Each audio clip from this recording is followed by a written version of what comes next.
Payız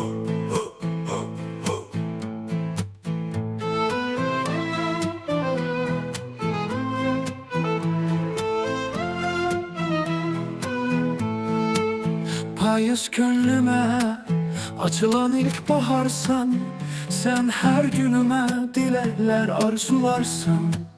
Olan ömrüme sahip ve ihtiyarsan, şükür Rabbime ne yaxşı ki sen varsan, ne yaxşı ki sen varsan.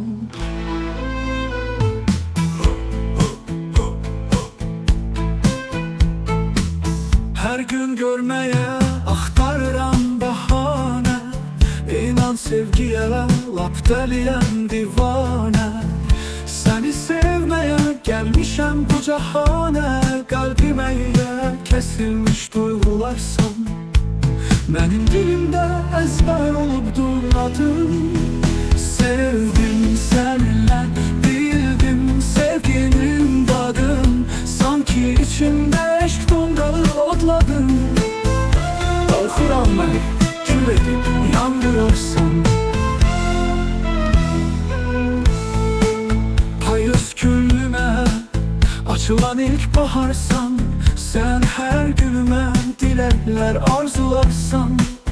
Olan ömrüme sahip ve ihtiyarsan, şükür Rabbime ne yaxşı ki sen varsan, sen varsan.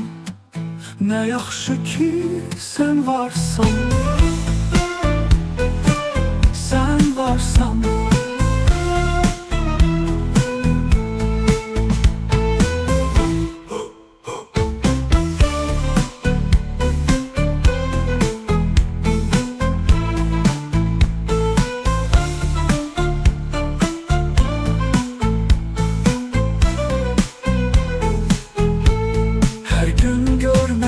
Axtarıram bahane, İnan sevgiye lap dəliyəm divane.